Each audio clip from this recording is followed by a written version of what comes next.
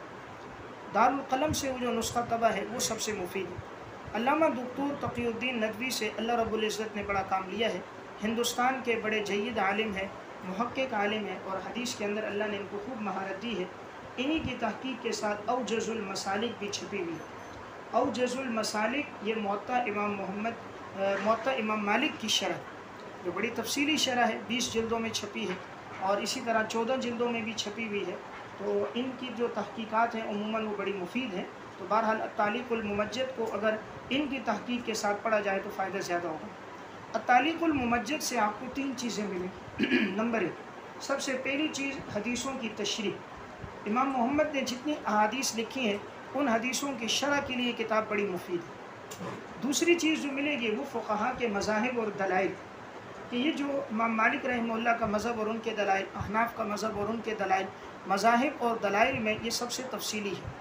تیسری ایک اہم چیز ملے گی، اس میں وجہ ترجیحات بھی ہیں جا بجا، احناف کے مسلک کی وجہ ترجیحات، یا جہاں اگر انہوں نے شوافی یا مالکیہ کا مذہب دیکھا اس کی وجہ ترجیحات بھی بیان کی ہیں، روات پہ گفتگو بھی کی ہے، سند پر بھی بحث کی ہے۔ تو بہرحال اگر موطا امام محمد کو التعلیق الممجد کی روشنی میں پڑھا جائے تو اس کا فائدہ زیادہ ہوگا۔ نمبر 13، کتاب الآثار لامام محمد۔ دیکھیں پہلے تذکرہ ہوا تھا کتاب الآثار لابی یوسف، کتاب الآثار لامام ابو یوسف کا تذکرہ شروع میں ہوا تھا، اور اب یہ ہے کتاب الآثار لامام محمد۔ کتاب الآثار، اس کا موضوع یہ ہے، امام ابو حنیفہ رحمہ اللہ درس کے دوران احادیث بیان کرتے تھے، جا بجا آپ مرفوع روایات، موقوف روایات، تابعین کے اقوال اور اپنی آراء بھی بیان کرتے ہیں۔ تو اس میں مرفوع روایات زیادہ ہیں، تو آپ نے جو حدیثیں بیان کیں آپ کے تلامذہ نے ان کو اپنی سند سے ذکر کیا۔ امام ابو یوسف نے کیا تو ان کو کتاب الآثار لابی یوسف کہتے ہیں، امام محمد نے اس کو کتاب الآثار لامام محمد، اسی طرح امام ظفر اور اسی طرح امام حسن بن زیاد۔ تو چونکہ چاروں حضرات نے اس کو نقل کیا اس لیے ان کی طرف نسبت، لیکن اس وقت سب سے زیادہ مشہور، متداول اور محقق نسخہ وہی ہے جو کتاب الآثار لامام محمد۔ اس وقت جو آپ کے سامنے کہیں حوالہ آئے گا کتاب الآثار میں یہ بات ہے تو وہ امام محمد کی کتاب کا حوالہ ہوتا ہے، اور اہل علم نے بھی جتنی خدمات کی ہیں وہ زیادہ تر کتاب الآثار لامام محمد کی۔ اس میں زیادہ ثلاثی روایات کثرت کے ساتھ ہیں، عموماً اس سند سے روایتیں ہیں اخبرنا ابو حنیفہ عن حماد عن ابراہیم۔ اس کتاب میں کل روایات کی تعداد 268، ثنائی اور ثلاثی روایات بھی اس میں موجود ہیں۔ اگر ان روایات کو الگ کر کے شائع کر دیے جائے تو یہ ایک بہت بڑا کام ہے، اس حوالے سے کہ جو کہتے ہیں امام صاحب محدث نہیں تھے یا ان کی سند سے روایتیں نہیں ہیں، تو وہ اگر اس کتاب کو پڑھیں، کتاب الآثار کو، جامع المسانید کو پڑھیں، کتاب الآثار لابی یوسف کو، تو معلوم ہوگا امام صاحب کی 1 2 نہیں سینکڑوں روایات، اور ثنائی سند کے ساتھ بھی ہیں جیسے میں نے کل عرض کیا، اور ثلاثی سند کے ساتھ بھی ہیں، یعنی آپ کی سند کے اندر 3 راوی بھی ہیں۔ اب یہ جو نسخہ ہے کتاب الآثار لامام محمد، ایک مشہور کتاب ہے، حافظ ابن حجر عسقلانی، متوفہ 852 ہجری، انہوں نے ایک کتاب لکھی ہے تعجیل المنفعہ بزوائد رجال الائمۃ الاربعہ۔ تعجیل المنفعہ بِالزَّوَائِدِ رِجَالِ الْأَئِمَّةِ الْأَرْبَعَةِ، اس کتاب میں چاروں فقہا کی حدیث کی کتابوں میں موجود راویوں کے حالات ہیں۔ یعنی چاروں فقہا کون سے؟ ایک امام ابو حنیفہ، ان کی کتاب الآثار، یہ امام محمد والی۔ اب اس کے اندر جتنے راوی آئے ہیں ان راویوں کے حالات اگر کبھی آدمی نے پڑھ لیں کہ راوی ثقہ ہے یا ضعیف ہے۔ اس طرح موطا مالک، چونکہ امام مالک فقیہ ہیں، اس طرح تیسرے امام احمد ابن حنبل، ان کی مسند احمد، اور چوتھے امام شافعی رحمہ اللہ، ان کی مسند شافعی۔ تو یہ فقہا کتنے ہوئے؟ چار۔ تو ان چاروں فقہا کی حدیث پر ایک ایک کتاب ہے۔ امام مالک کی موطا، امام احمد کی مسند احمد، اور امام ابو حنیفہ سے مروی روایات کتاب الآثار، اور امام شافعی کی مسند شافعی۔ اب ان چاروں فقہا کی ان کتابوں میں جو احادیث ہیں نا وہ بڑی اہم ہے، کیونکہ ان فقہا نے مسائل کے استدلال اور استنباط میں انہی حدیثوں کو زیادہ تر معیار بنایا۔ امام مالک نے موطا مالک کی روایتوں کو، امام احمد نے مسند احمد، امام صاحب کی کتاب الآثار۔ تو ضرورت تھی کہ صحاح ستہ کے رجال پہ تو بڑا کام ہوا، زندگی رہی میں آگے عرض کروں گا کہ رجال پر کون کون سی کتابیں لکھی گئی ہیں۔ تو چونکہ صحاح ستہ پر تو تفصیلی کام ہوا، لیکن ان فقہائے اربعہ کی کتابوں پہ کام نہیں تھا، تو حافظ ابن حجر اسقلانی کی یہ جو کتاب ہے تعجیل المنفعہ، تعجیل المنفعہ بالزوائد رجال الائمۃ الاربعہ، یہ کتاب 2 جلدوں میں دارالبشائر اسلامیہ سے طبع ہے۔ اس میں چاروں فقہا کی ان حدیث کی کتابوں کے رجال کے حالات ہیں۔ تو اس میں بھی انہوں نے جس کتاب کو معیار بنایا وہ موطا امام محمد کی کتاب الآثار، کہ یہ زیادہ مشہور اور زیادہ معروف ہے۔ تو بہرحال اگر اس کتاب کے رجال کو آپ نے پڑھنا ہے تو آپ اس کتاب میں پڑھ لیں۔ اسی طرح حافظ ابن حجر رحمۃ اللہ علیہ نے مستقل، اس کتاب کی اہمیت اتنی زیادہ تھی کتاب الآثار کی، تو انہوں نے مستقل اس کتاب کے رجال کو الگ لکھا، اس کا نام رکھا الایثار بمعرفت روات الآثار، الایثار بمعرفت روات الآثار۔ اور اس کے مقدمے میں لکھا کہ میرے شاگردوں نے مجھے کہا کہ امام صاحب کی جو روایات امام محمد نے نقل کی ہیں آپ ان کے تراجم بھی لکھیں، ان راویوں کے حالات بھی لکھیں۔ تو میں نے اپنے تلامذہ اور اپنے ساتھیوں کی خواہش پر یہ کتاب لکھی۔ اس سے اہمیت کا اندازہ ہوتا ہے کہ حافظ ابن حجر جیسا انسان باوجود یہ کہ شافعی المسلک ہے، انہوں نے بھی اس کتاب کے رجال کو پہلے الگ سے لکھا الایثار بمعرفت روات الآثار، اور پھر اس کو ایک اور کتاب میں تعجیل المنفعہ کے نام سے جمع کیا۔ اسی طرح اس کتاب کے رجال کے حالات لکھیں علامہ قاسم بن قطب بغا رحمۃ اللہ علیہ، متوفہ 879 ہجری، 1 کم 80 میں ان کا انتقال ہوا ہے۔ انہوں نے بھی امام محمد کی اس کتاب الآثار کے روات کو لکھا۔ اس بات کو علامہ سخاوی نے الاعلان بالتوبیخ میں اور حاجی خلیفہ رحمہ اللہ نے کشف الظنون میں نقل فرمایا۔ اب یہ کتاب چونکہ بڑی معروف تھی، اس لحاظ سے کہ امام صاحب سے مروی اس میں روایات ہیں، ضرورت اس امر کی تھی کہ اس کتاب کی کوئی مفصل شرح لکھی جائے۔ بہت سے اہل علم نے اس پر قلم اٹھایا اور انہوں نے اس کی شروحات کو لکھا۔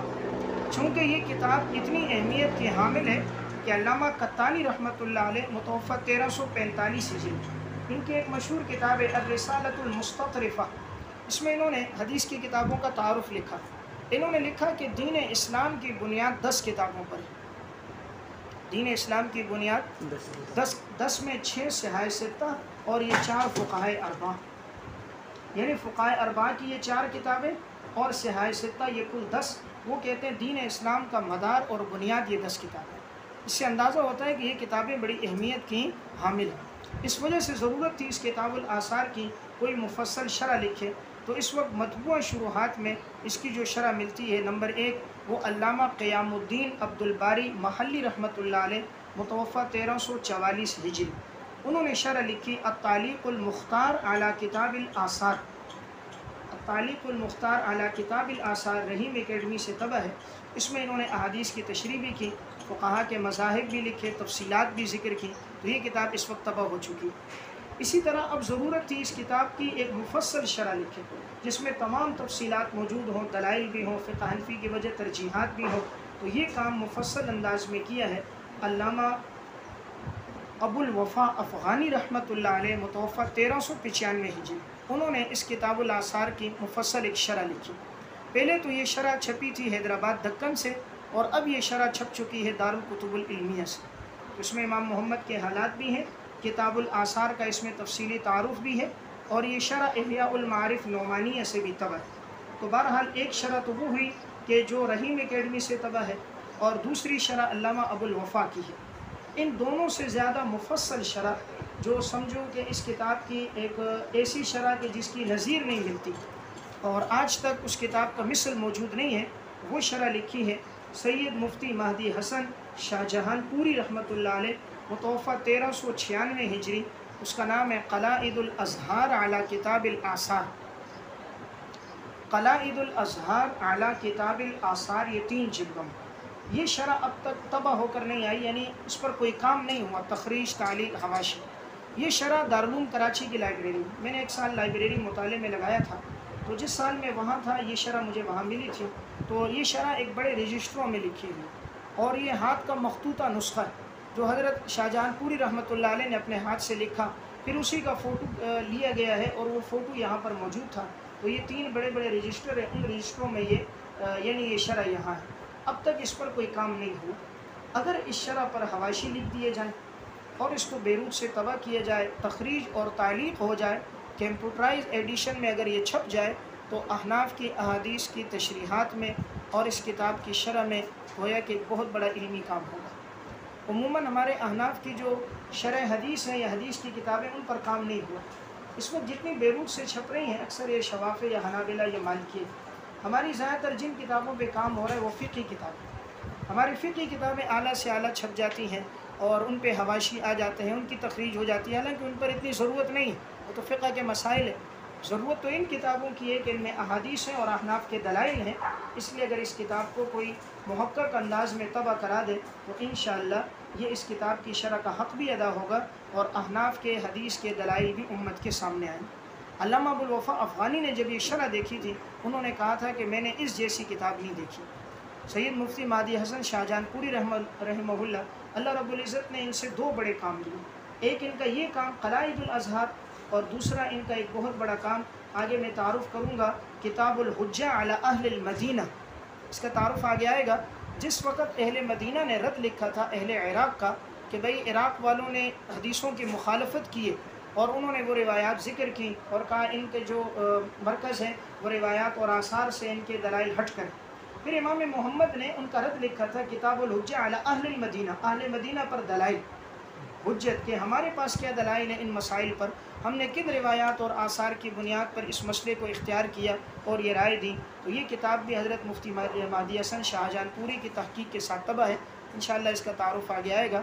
تو بہرحال میں نے ایک بات عرض کی کہ کتاب الآثار کی شروحات میں یہ شرح سب سے مفید ہے۔ اگر کتاب الآثار کا آپ نے اردو ترجمہ پڑھنا کہ اردو ترجمہ مختصر حواشی کے ساتھ، تو شیخ الحدیث حضرت مولانا ڈاکٹر حبیب اللہ مختار شہید رحمۃ اللہ علیہ حضرت نے اس کا اردو میں ترجمہ کیا ہے، المختار شرح کتاب الآثار۔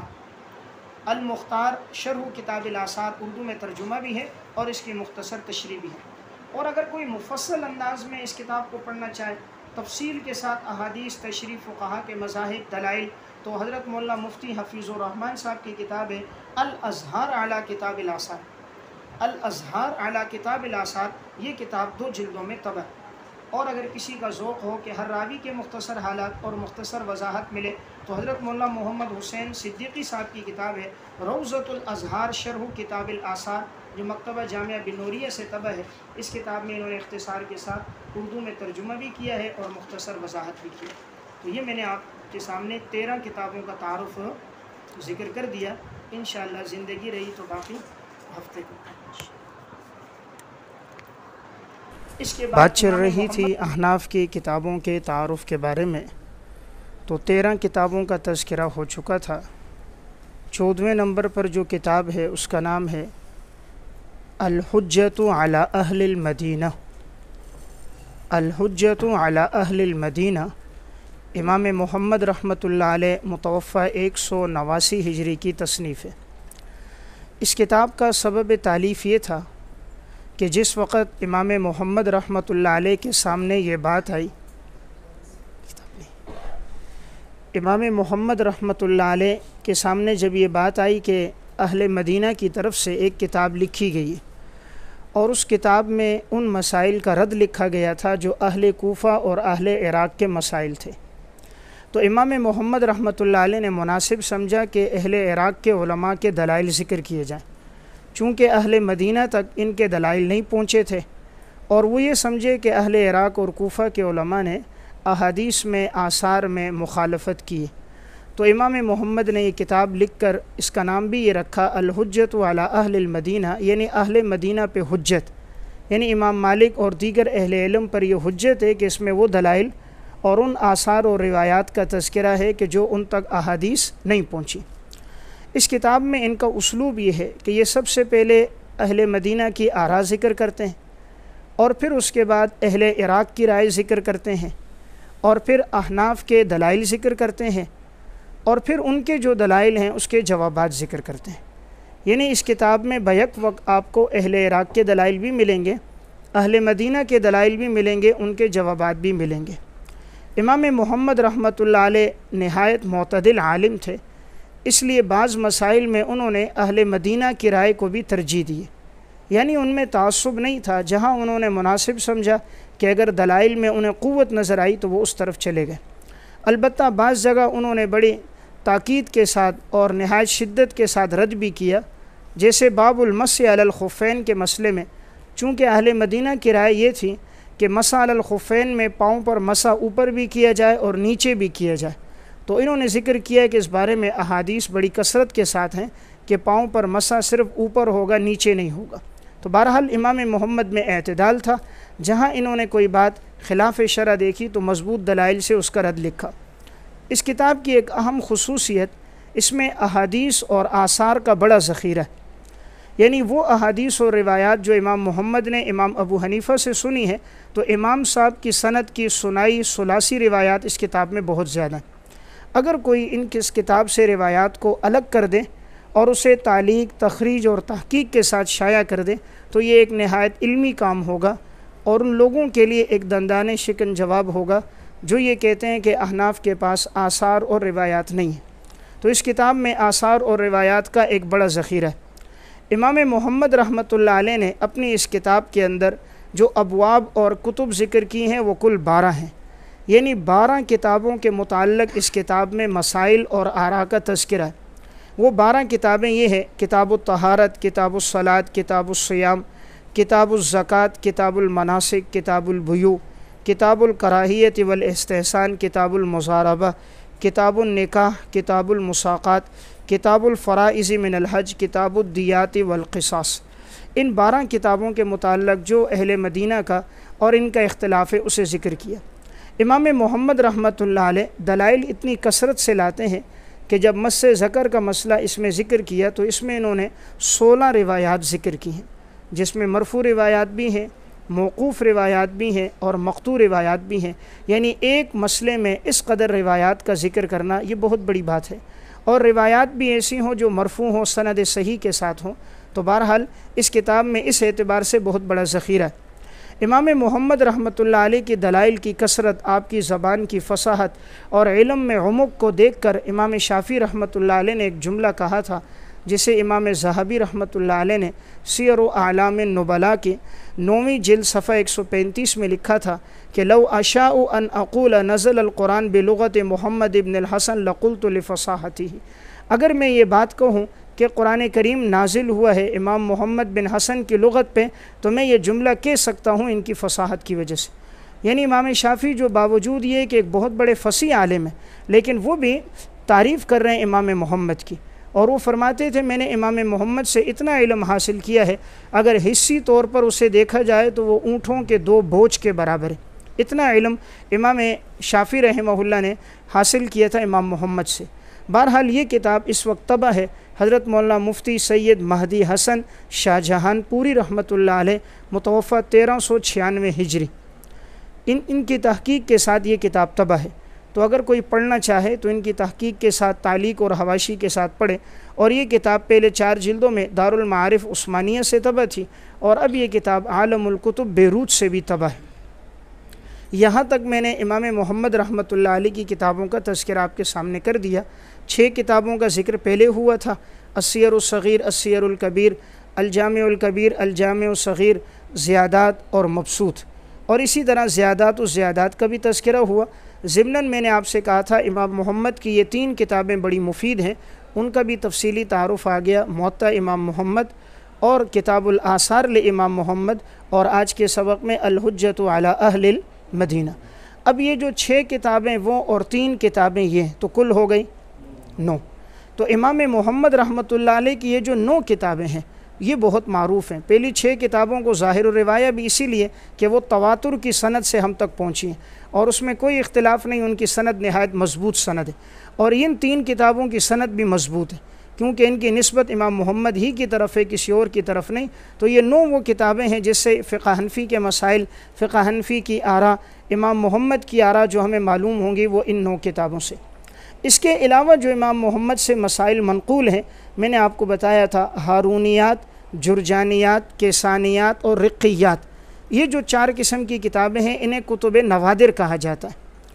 کتب نوادر کا مطلب یہ ہوتا ہے کہ ان کتابوں سے امام محمد کی روایت تواتر سے ثابت نہیں ہے اور شہرت کے ساتھ ثابت نہیں ہے، اس لیے ان کتابوں میں جو مسائل ہوں گے ان کی نسبت یقینی طور پر ان کی طرف نہیں ہوگی۔